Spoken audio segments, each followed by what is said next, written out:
Nobody knows the trouble I've seen.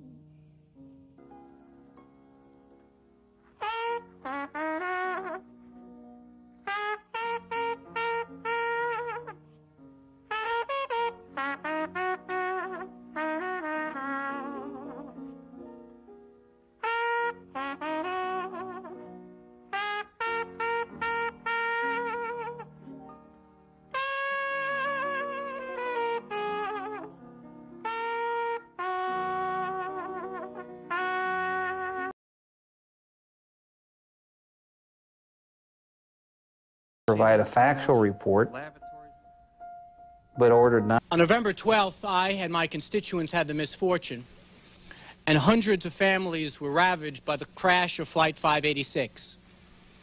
Within literally moments of that plane crash, the National Transportation Safety Board was on the ground, sequestering evidence, interviewing witnesses, subpoenaing information if necessary, and since then they have offered periodic reports. 1 month and a day earlier, when the World Trade Center collapsed, nothing could have been further from the truth. According to reports that we've heard since, there has been no comprehensive investigation. One expert in fire engineering concluded that there was virtually a non-existent investigation. We haven't examined any aspects of the collapse that might have impacted rescue worker procedures, even in this last month. Second, reports have emerged that crucial evidence has been mishandled. Over 80% of the steel from the World Trade Center site has already been sold for recycling. Much of it, if not all of it, before investigators and scientists can analyze the information. Third, we've allowed this investigation to become woefully bogged down in infighting and lack of cooperation among agencies. Researchers from FEMA did not get timely access to the designs of the building. News accounts have said there has been friction between engineers and FEMA because of concerns about where the information would wind up. Even the National Science Foundation, which was awarded grants to several scientists to study the collapse, but didn't coordinate these efforts with FEMA or the American Society of Civil Engineers. And finally, we have seen painfully that the financial commitment to this investigation simply is not there. It is not uncommon to spend tens of millions of dollars investigating why a plane crashed. But we've yet to spend even $1 million on this investigation, and the Bush administration has refused to commit to release the full funding necessary. But what difference does it make? Some might ask. Who could have foreseen such a catastrophic event? Well, the same could be said, frankly, any time a plane crashes. Yet every time we learn about why one plane crashed, we save future people from being victims as well. We could learn what firefighters should know before they go into buildings. We should learn what families like Vincent and Demencia Ragusa, who are from my district, who lost their son, a firefighter who went into that building, unaware, as I'm sure many of us as we were, that those buildings were about to go down. We can learn about future design of buildings, and perhaps as importantly, we might be able to revisit buildings that are currently standing and learn ways to make their occupants and firefighters safer. That is why I'm going to be introducing legislation to give the National Institutes of Standards and Technology similar line authorities that the National Transportation Safety Board has. Whether it's a plane crash or a building collapse, we must get to the truth. Thank you, Mr. Chairman. We just heard testimony that the city was the opposite of cooperative, that they had refused to provide basic information. And the issue is when members of the panel signed a document agreeing not to sue, it's where you get off agreeing not to testify. You are public officials gathering information for the public. You don't own it. You don't have the ability to say, I won't use it here, I will use it there. You'll use it wherever we say you'll use it. If you come before us after looking at these blueprints and you decide that the Port Authority was at fault and you raise your right hand because the chairman asked you to, you're going to tell us, I don't care what you sign. The idea that, and this is a government agency, the Port Authority of New York and New Jersey. It's not a foreign planet. It's not a private company. This is an organization that's funded with our taxpayer dollars, with our fees when we fly in and out of airports. The idea that they should demand that whatever information is collected should not be held against them, well, that's not to me being cooperative. And let's not kid ourselves. Whenever you asked for it, Mr. Wingo, you weren't going to get it unless the New York Times ran a story on Christmas Day.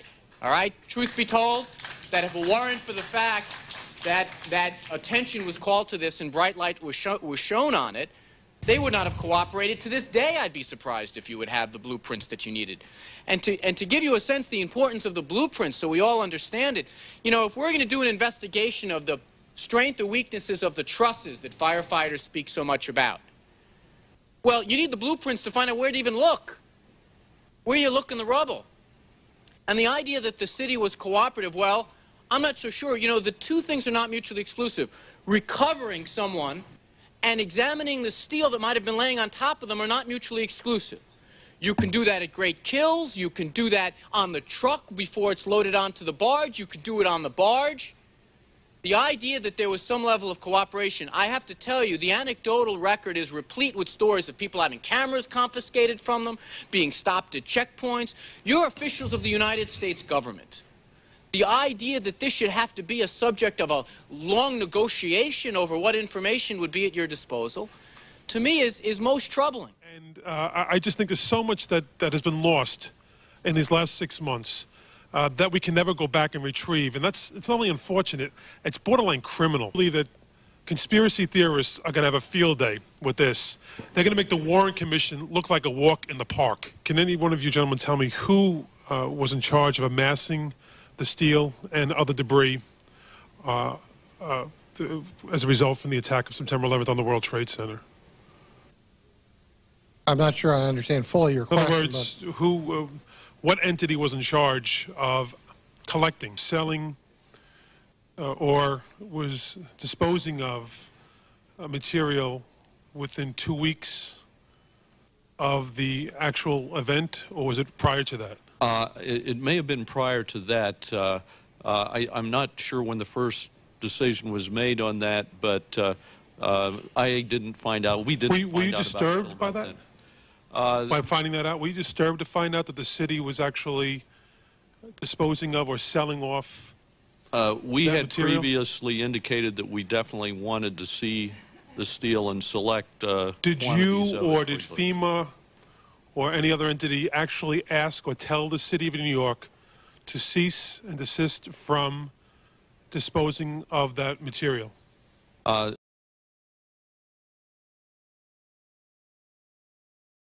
As far as the team is concerned, we made it known that we needed steel, and I don't have any knowledge that anyone had the authority even to ask them to cease and desist. So no one even asked them politely to stop selling, but in all likelihood could be evidence, Mr. Selling, but in all likelihood could be evidence, Mr. Astani? I believe I was the first one to find out that the steel is being recycled. New York Times reporter Jim Glantz told me 2 weeks after earthquake, after a collapse, and I tried to contact city, and also New York Times reporters tried to make sure we can have access to steel to do the research. It was not happening, and I went myself. Professor Hassan Astaneh investigated Ground Zero 2 days after the attack. He sent CBS 5 photos of steel from Building 7 that he examined. He called any theory of explosives complete nonsense. I didn't see any explosives, he told CBS 5.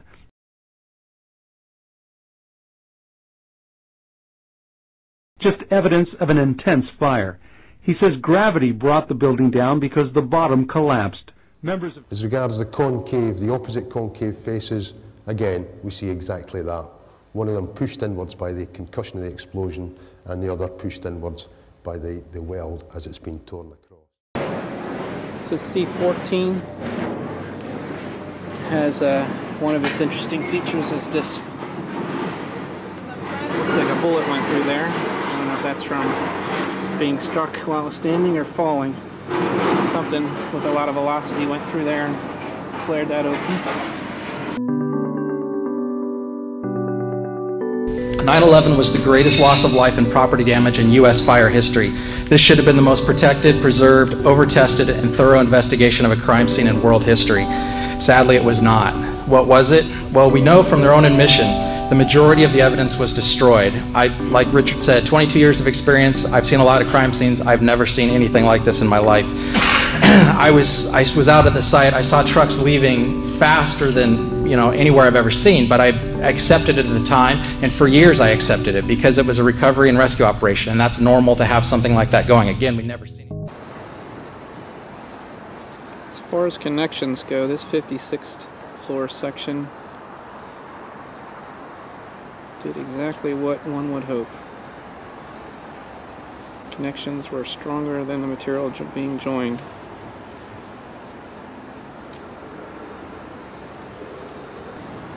But no evidence of bolts just simply popping. Like it, but that was expected. What I didn't know for years, what was going on behind the scenes, was that evidence was being destroyed when it was shipped off.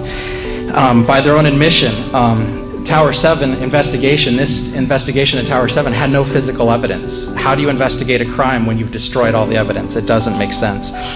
Bill Rosati, he was here when it all happened. He saw it for himself. Bill, if you can just tell us what you saw, what you heard. I was standing like 2 blocks away, and all of a sudden I just seen a big flash, and then I seen the building coming down, and I just seen people just running everywhere, chaotic like. So I was just standing there, you know, we were watching the building actually because it was on fire. The bottom floors of the building were on fire, and you know, we heard this sound that sounded like a clap of thunder. Turned around, we were shocked to see that the building was well, it looked like there was a shock wave ripping through the building, and the windows all busted out. And you know, it was horrifying. And then you know, about a second later, the bottom floor caves out, and the building followed after that. And we saw the building crash down all the way to the ground. You know, we were in shock, and then the worst part about it, we saw the smoke and the plumes of smoke coming after us, and we had to run. They also admit that they refused to test the explosives, or to test for explosives or residue of thermite. Now, this is what I'm going to go into here just real quickly, is there are national standards for an investigation. That's what all of us are asking for, an investigation that follows national standards and holds people accountable. This manual right here, just so you can see it, is what we call the kind of the Fire Investigation 101. This is the most basic fire investigation manual there. This is for the 2001 edition. This is what should have been referred to, at least. It doesn't have to be followed exactly, but it should have been used as a guideline for the investigation. I'm just going to cover a few of the things that are in here. So NIST violated, and the initial investigators that did not protect the scene violated the most basic of the guidelines. And I'm going to cover 5 of them here. One is the NFPA 9.3.6. It covers spoliation of evidence.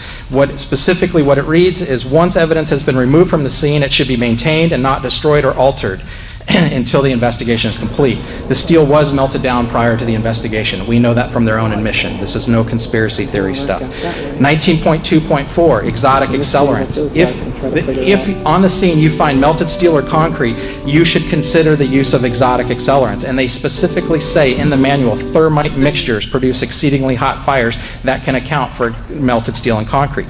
That also says they leave residues that can be tested for visually and chemically identifiable.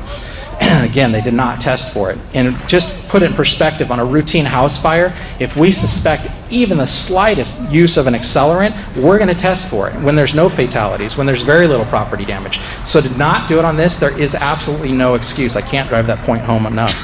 18.15 is analyze fuel source. All available fuel sources should be considered and eliminated until one fuel can be identified as meeting all the physical damage criteria. For example, if you find pulverized concrete, which we all know there was in all 3 buildings, there was pulverized concrete, the only fuels that can create seeded explosions should be considered. So they shouldn't be considering fires. They shouldn't be doing that. It doesn't account for pulverized concrete. They should only be considering exotic accelerants and explosives. 19.4.8.2.6, extremism. The terrorist may include fire as but one of a variety of weapons along with explosives used in furthering his or her goal. We know they used them in '93. Why would we not know they used them in '93? Why would we not test for them now? There was reports that day, multiple reports, which I'll get into in a second. So they could have put them in the basement. How do we know that unless we test for it? I mean, even if it is the terrorists that they claim they are, we need to test this. 14.3, preservation of the fire scene and physical evidence. We find the following. The cause of a fire explosion is not known until near the end of the investigation. The entire fire scene should be considered physical evidence and should be protected and preserved. It's just over and over. There's so many. You can go to our website, the Firefighters for 9/11 Truth. We have many more of these actual chapters that cover what they should have done that they did not do. So now, by their own admission, in all 3 building collapses, NIST refused to physically test, like Dr. Stephen Jones did, for explosives. This is just unbelievable. And here are their excuses, and I quote, "It is unlikely that 100 pounds of thermite or more could have been carried into World Trade Center 7 and placed around columns without being detected, either prior to September 11th or during that day." So again, I've been on a lot of fire scenes, and I've seen a lot of investigations, and why would we not test because something's hard to do? That's the exact reason you need to investigate it. If that was hard to do, we need to find out how they did it.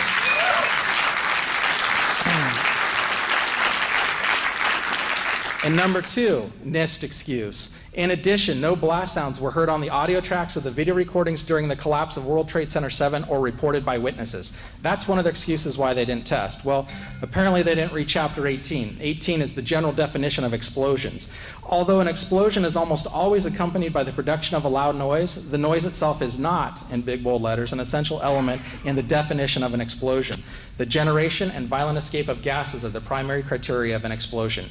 So that alone says they should have tested for it. But then we also, NIST has lied, and we can prove it. As soon as the new investigation happens, the evidence is out there for you to see right now. We have 118 first responders who reported explosions. We have the radio transmissions from FDNY members that are still recorded today that reported explosions. We have audio recordings. We have video recordings. I've personally talked to witnesses that heard them. So there's nothing short of saying they lied, and they need to be held accountable.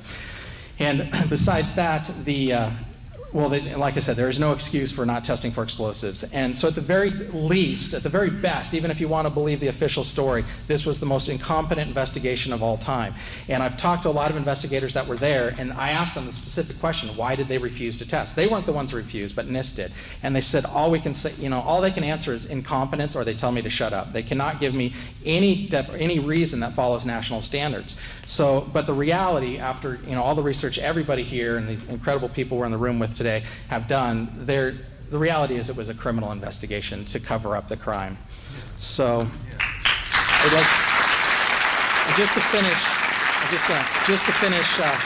I'd like to read a quote. This is from a retired, decorated FDNY lieutenant. Anyone who knows the fire service, he is a stud. He worked on Ladder Company 26, Rescue Company 3, Rescue Company 1 in his career. Anyone who knows, those are amazing companies.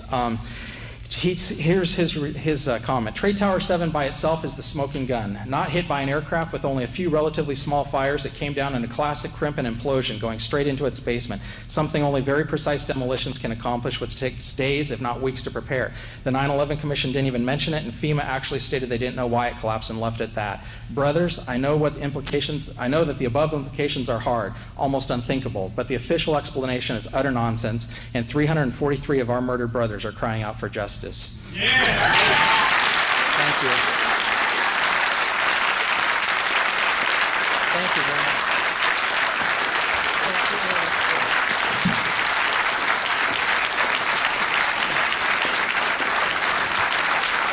Of interest that we'd find would be some of the parts of the plane embedded in the cars and in places in which you just wouldn't expect. A part of the fins off the turbine or for one of the engines was actually found embedded into one of the engine blocks of one of the cars. But I think the most unique thing about this investigation has just been the unbelievable damage, the levels of heat in which, in certain instances, firearms were found in some of the vehicles that had completely melted down, and the temperatures that we were told were in the area of 3,000 to 4,000 degrees, that they melted a steel revolver down into a blob of metal again. These were some of the things. An engine block that was aluminum, and its pistons were cast iron, and other parts of the engine were steel, and the aluminum had actually melted around the steel and the iron and had dripped off like teardrops coming from the parts of the car. Fronts of automobiles that just melted away from the extreme heat, and yet the rest of the automobile was otherwise intact. And these steel automobiles that give people such belief in being secure and well made while they're driving 70 miles an hour on a highway are found to be little piles of tin cans after they've been struck by the immensity of this attack. But breakable shards on the end here. This 8-ton steel I-beam is 6 inches thick. It was selected to be preserved for future generations for the near-perfect horseshoe-like bend formed during the collapse. I found it hard to believe that it actually bent because of the size of it and how there's no cracks in the iron. It bent without almost a single crack in it. It takes thousands of degrees to bend steel like this. Typically you'd have buckling and tearing on the tension side, but there's no buckling at all.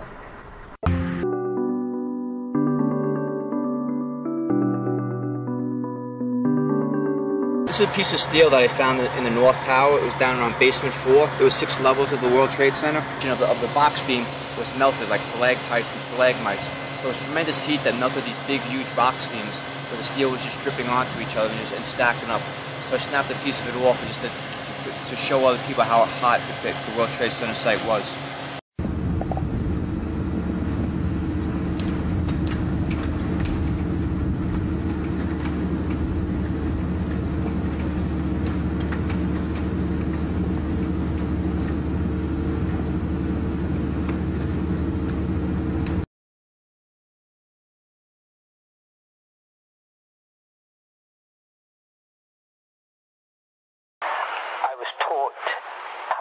The Twin Towers using nothing but infrasound.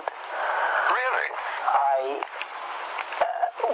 We were Eastern Bloc bringing down 25-story buildings using nothing but sound wave infrasound. Good heavens.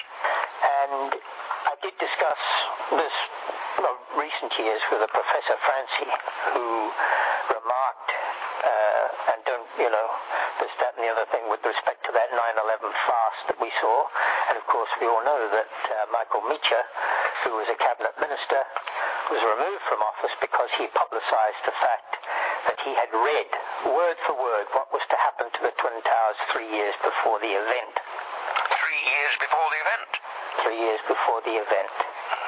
It was a well-planned thing. It was a well-known external skin. Each section weighing around 40 ton.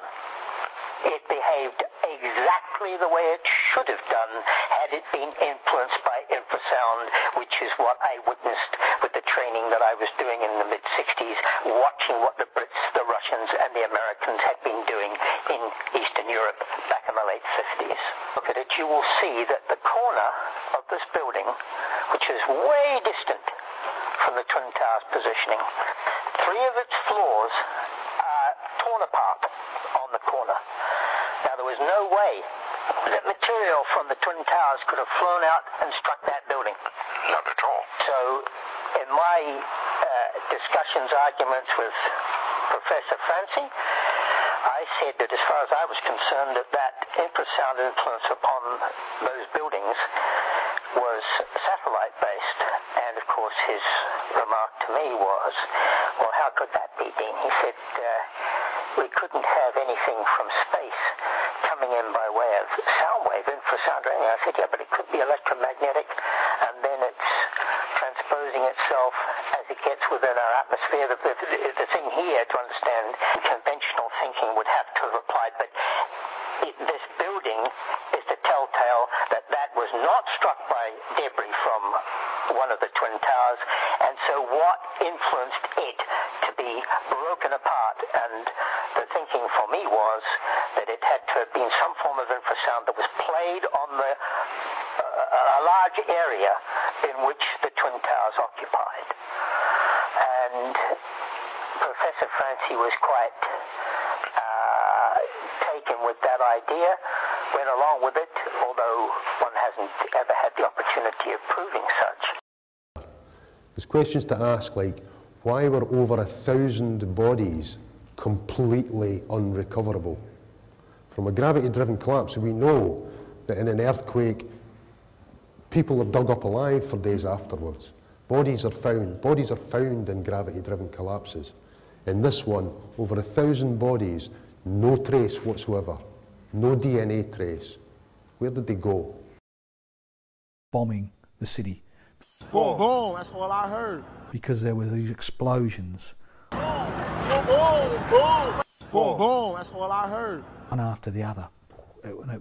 And the entire ferry terminal was shaking because there were these explosions one after the other. And the entire ferry terminal was shaking. You know, this is a kilometre from ground zero. The whole building was shaking. People are screaming, and there's these explosions. I thought the next one's going to hit the Staten Island ferry. We're gone, and it didn't. Pouring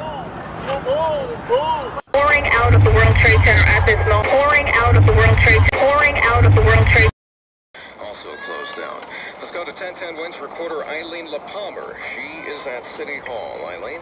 Well, Lee, I'm here live outside of City Hall. The entire, as you can imagine, it is absolute chaos here. The entire city has come to a standstill. Everyone just standing, looking at the smoke pouring out of the World Trade Center at this moment. There are certain people trying to call their families. All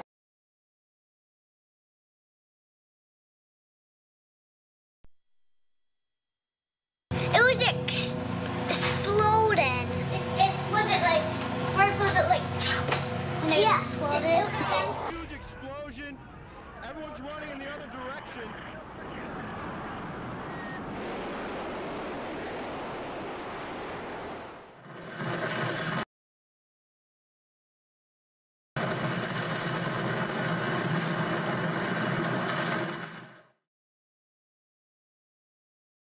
And then the next thing I heard, an explosion, and the building from the top, the south building, just crumbled.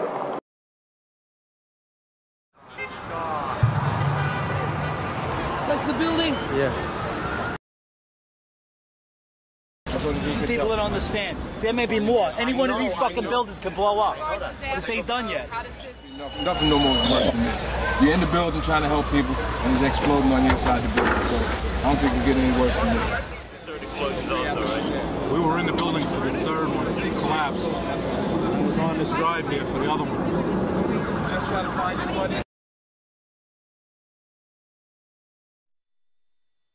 Mayday. Mayday, mayday. Command post, Splatter 6. Mayday. As fires rage nearby, the survivors in the ruins of Stairwell B come to realize that it may take days for rescue workers to reach them.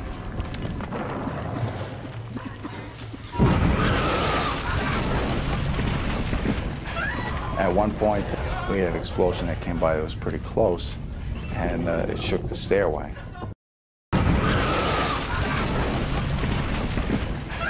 At one point, we had an explosion that came by that was pretty close, and it shook the stairway.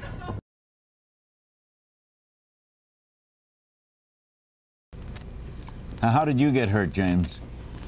I was, my assignment with Latitude 4, the company I'm assigned to, we were supposed to go into building number 2, the South Tower, and make our way into tower number 1, the North Tower. And we were caught in the collapse in the lobby of tower number 2, the South Tower. Strange sounds, and the building starts imploding. One floor after one. Tremendous boom. And all that smoke that was in the air and the cross street, as the building imploded, it created a vacuum. And it starts sucking this smoke from the cross streets and in the air towards the core.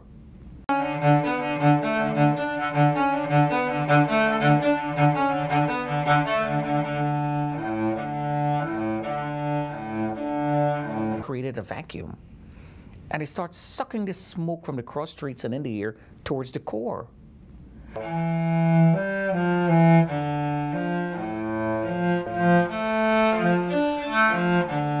Created a vacuum. And it starts sucking this smoke from the cross streets and in the air towards the core.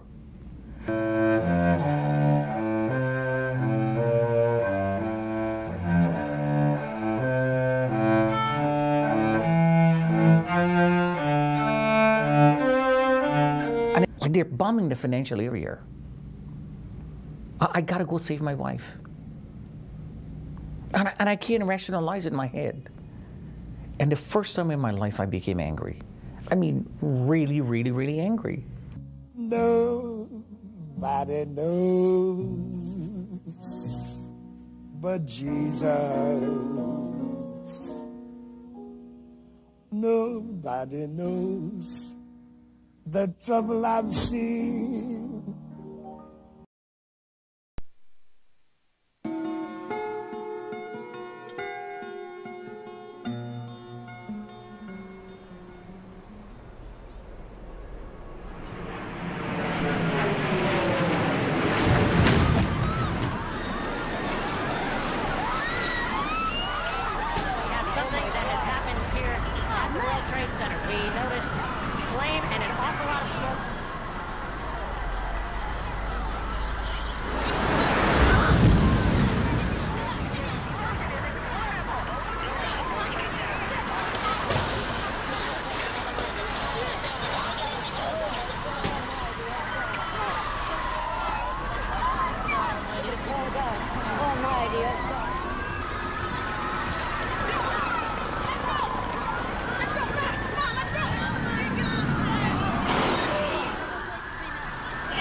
was out here. I was out here. I heard two explosions. I was out here. I was out here. I heard two explosions.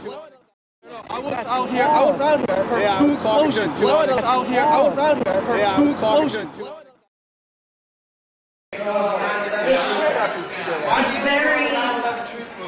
It's very important. Why do you ignore the 9/11 truth movement? I think this is the most important thing that is going on in this country right now. I would encourage people to go to our website and go to our September 11th show, where we had a very interesting,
We have an enormous explosion now in the remaining World Trade Tower Center. It happened the same way. The explosion started high in the building and worked its way down. And I would be very anxious to hear in the future the forensics of this situation. Result of something that was planned. This is not, it's not accidental that the first tower just happened to collapse and then the second tower just happened to collapse in exactly the same way. How they accomplished this, we don't know.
Nobody knows the trouble I've seen. It's nothing short of a miracle.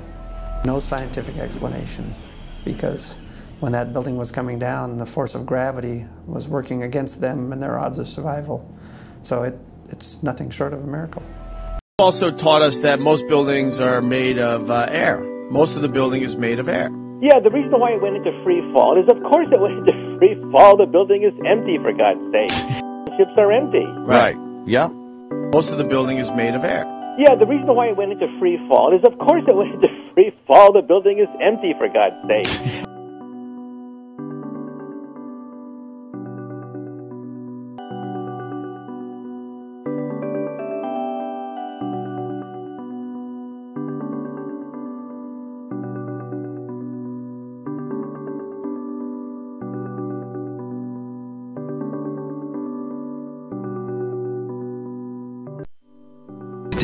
Question when you saw those two giant towers collapse almost cleanly on themselves. Where did they go? I have read in some architecture article that they were made mostly of air. If you consider the space between the solid molecules, the steel, the concrete, the glass, the aluminum, there was a lot of air. It was mostly air actually, and they disappeared. And it's where did they go was part of the disbelief that I was feeling, because how you can make 200,000 tons of steel disappear, it's unbelievable.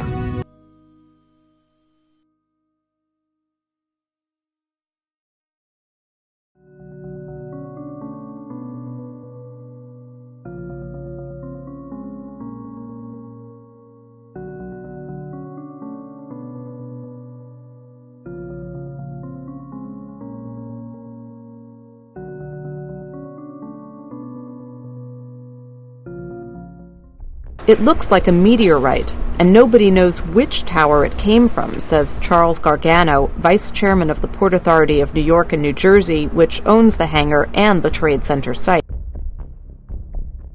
Nobody knows which tower it came from, says Charles Gargano. The rubble is this rock-like object that has come to be known as the meteorite.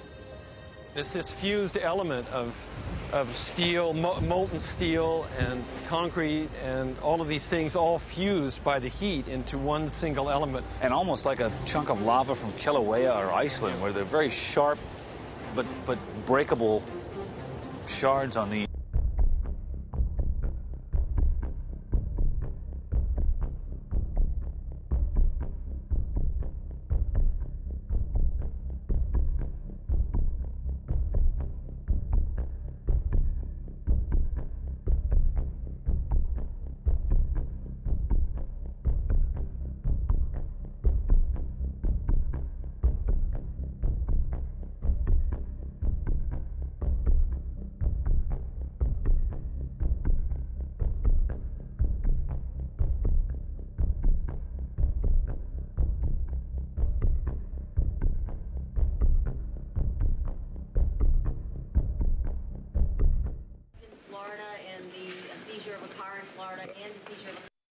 The primary thing is, as the mayor just pointed out to you, is the black boxes.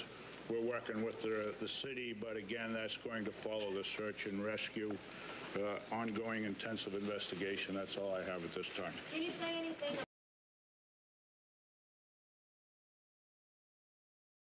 about the arrest in Florida and the seizure of a car in Florida and the seizure of a car? We have a number of leads that we're running around the country. A number of these, I'm not going to get into specifics other than it's my understanding we did detain some individuals over in New Jersey.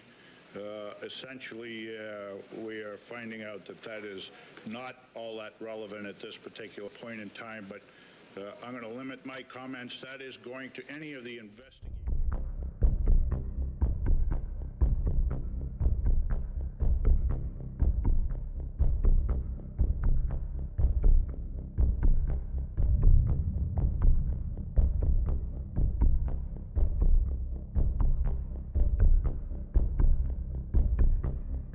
I don't know where they are. I don't know where they are. To the chase, he reveals Mike Ballone's claim that he saw a black box being recovered by Cloonan's FBI colleagues. He visibly saw one of them. His partner said they've got 2 more to give 3 out of the 4 black boxes. And we've also talked to an airline investigative specialist who says never in the annals of history have they ever found where they couldn't at least find the black boxes. You guys, everybody at this site went through that debris with such a fine-tooth comb, they were finding bone fragments the size of nail clippings and DNA matching it. Yet we're told the black boxes, for the first time in history, destroyed, gone, never found them. I'm expected to believe that.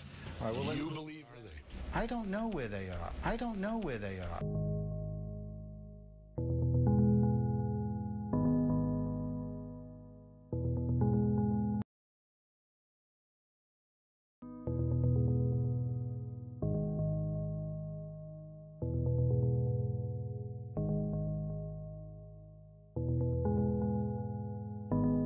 I don't know where they are. I don't know where they are.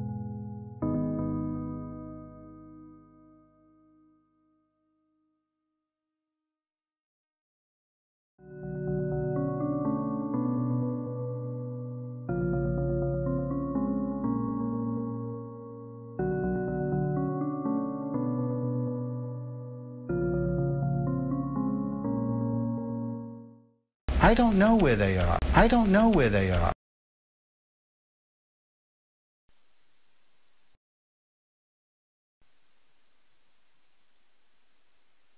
At that base, obviously.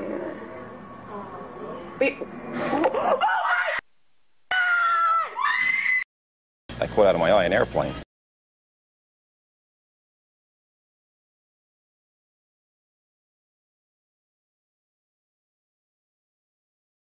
And I turned to Pat, my pilot, and I said, Pat, Jesus Christ, I said, there's a second plane crashing. And then as I turned back to the left again, I realized how close it was coming to us. I started to yell at Pat to climb, because I felt it was going to impact our aircraft.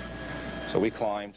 Make sure you guys know there was not a secondary explosion. It was another plane flying into that tower. 10-4, car 3, you read direct on that. That was not a secondary explosion. It was a second plane that ran into the tower. This was a South Korean military plane that exploded directly into the... This was a South Korean military plane that... This was a South Korean military plane that exploded the tower. National Be advised, rescue reports with a U.S. Air 737 commercial airliner that crashed. A U.S. Air 737 commercial airliner that crashed into the South Tower. 10-4, okay, car 3, read direct on that. Okay, does anybody know where that plane came from? Aircraft, it was a commercial airliner. It was most likely a United Airlines.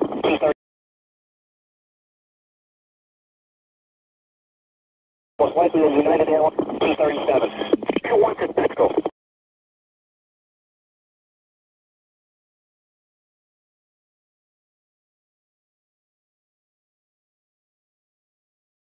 You know, at the 9/11 hearings, Condoleezza Rice is asked about this presidential briefing, and she says we didn't think it had anything to do with anything specific. It seemed to be just some general thing that we already knew, that bin Laden had some plans to attack the United States, and we didn't consider it all that significant. But you point out something in the book I thought was quite interesting, I personally hadn't seen before, which is in something called the SEIB, the Senior Executive Intelligence Brief, which is essentially normally, if I understand correctly, more or less what's in the presidential brief, but it goes to many more people.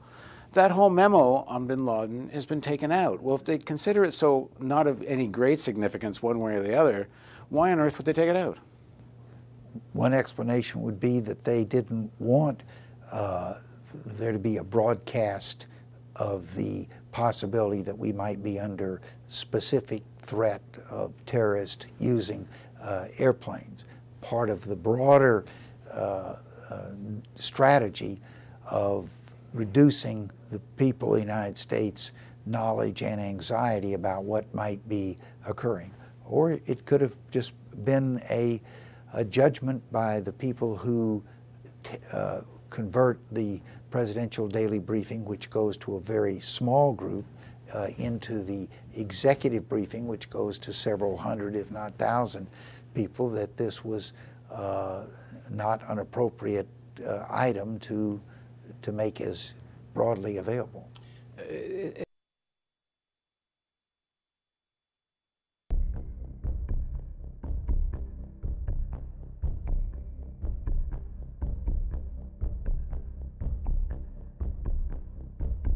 Sources said there had been no credible claims for the joint attacks. Enforcement sources said there had been no credible claims for the joint attacks.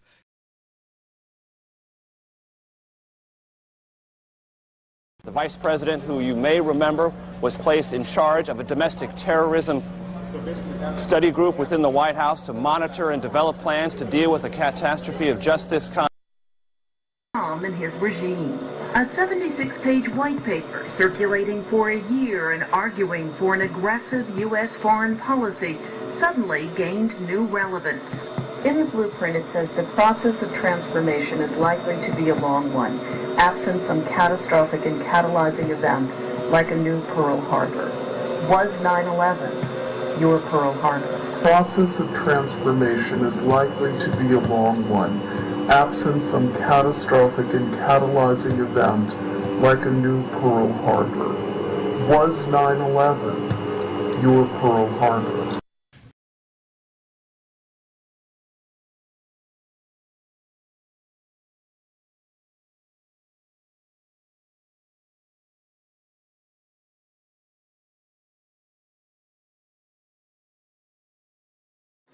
In the blueprint, it says the process of transformation is likely to be a long one, absent some catastrophic and catalyzing event like a new Pearl Harbor. Was 9/11 your Pearl Harbor? Process of transformation is likely to be a long one, absent some catastrophic and catalyzing event like a new Pearl Harbor. Was 9/11 your Pearl Harbor? I've never had to issue a hijack squawk to an aircraft. I mean, we can issue an emergency code if we think the aircraft is having an issue, and what they do when they squawk, there's 3 particular codes that they can squawk, and it's basically emergency radio failure hijack, and it actually tags up on other controller scopes, and also scopes down the lower 48, if like at the command center, anybody, probably the military. I can't really speak to how their equipment works, but it just kind of tags them up a little bit differently. So it's a more pronounced target on the scope. So I've never had to do it before. I never had to do it after that. It was a strange request at the time. I never read it in the books where you had to do that. I've never, we wouldn't necessarily ever issue that code to an aircraft, because the way I look at it, it's not ours to issue, it's the pilot's to issue, because it's a very serious code. So the 7500 squawk was the hijack code. Was actually a supervisor came down and said we need to have the Korean Air squawk 7500, and I said, well, I didn't really think it was the right thing to do. So they actually left and regrouped and talked about it, and I had my opinions of why it wasn't, but then later I was ordered to do it. So. And what were your thoughts? Why did you not want to do that? We'd already had some miscommunication with the military that morning. There'd already been some threats to shoot down some aircraft, one that I was particularly working, or probably others that happened to, that if they didn't follow whatever air traffic commands that we issued at the time, that they would be shot down. And I had an aircraft that was just south of Anchorage. On his way in, he was told to land at Anchorage. And at 40 miles south of Anchorage, I was told to turn him or that he would be shot down. And I was realizing there was a lot of miscommunications with the civilian sector and the military sector. There were fighters with this Korean Air, and with the kind of communications that occur, or breakdowns we'd say, occasionally that occur between the civilians and the military, my first thought, and after, I guess you'd say 19 years of experience, I knew how the military operates to an extent, and I thought, well, what if the guy's trigger happy? That's not a bad thing. That's their job, and that's not my job, is to destroy aircraft of that series. And if they saw this code, I was afraid that it would, well, I was very afraid. I was more than afraid. It was probably the worst thing I ever had to do in my life, to issue the code. Do you know who gave the order from the FAA in Washington, D.C.? I think I do, but I'm not sure how it was derived. I don't know who told the person. I'm not sure if the person that gave that order, headquarters, is actually, it was just, I believe, if I'm hearing this or I'm understanding it right, these instructions were coming for what they called headquarters, which is the Traffic Management Control Center in the lower 48. It's pretty much the whole command center or traffic management system for all of the U.S. airspace. I was actually assigned traffic management locally at the center at that time. I was a traffic management coordinator, but I just happened to work traffic also. So I interact with these people, and as far as who made the decision, I don't know, but I do understand a little bit of why.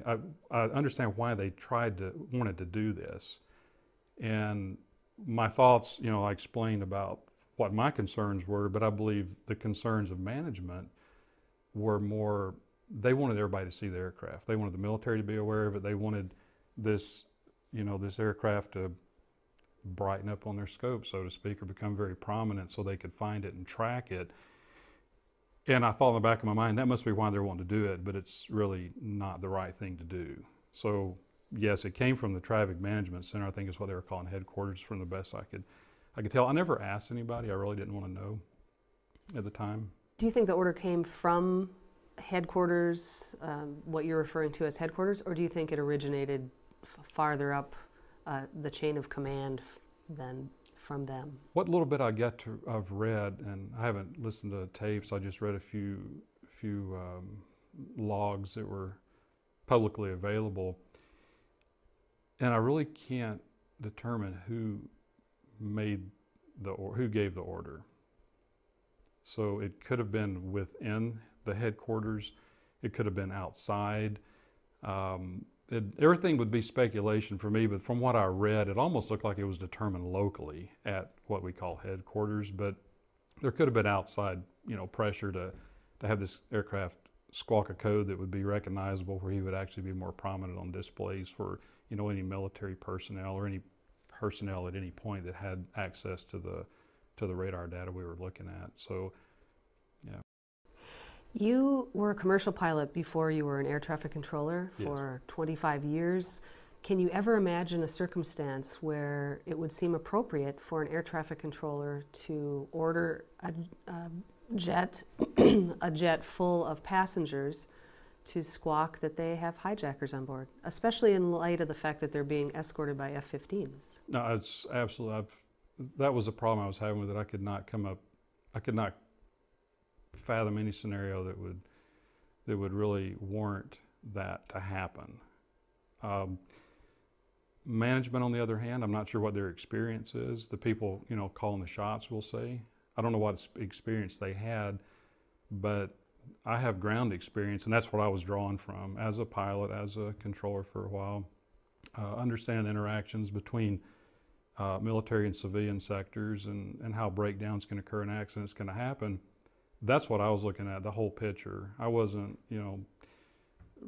removed from it. I guess if I was far removed from the situation, I might have reacted differently or wanted it to happen as a convenience method for other people to see it, but no, there's no reason why a controller would ever want to issue that I can come up with. You might could ask a dozen controllers and somebody might say yes, but it really made no sense to me.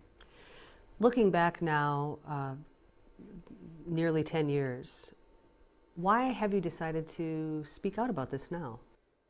It's always something that's kind of haunted me, and it's the reason that it's a kind of a haunting issue is I've had aircraft that I've been working before that have had a lot of issues that have crashed. We'll say that I've had pilots, I've heard screams going as they've been going down, you might say, in the past.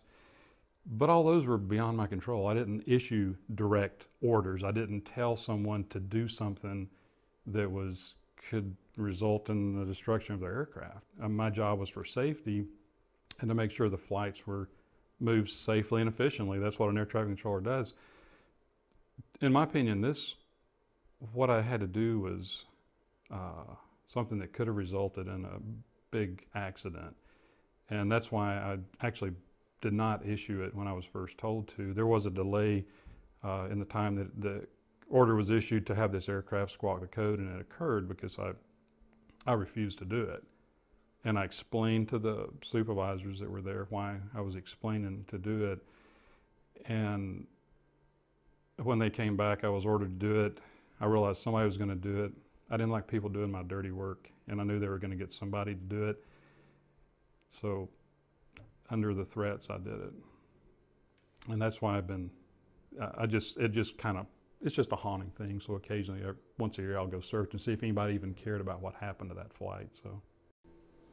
Well, thank you very much, Rick Wilder. Thank you for speaking with me about this. Thank you. And thank you for tuning in and for watching. Good night.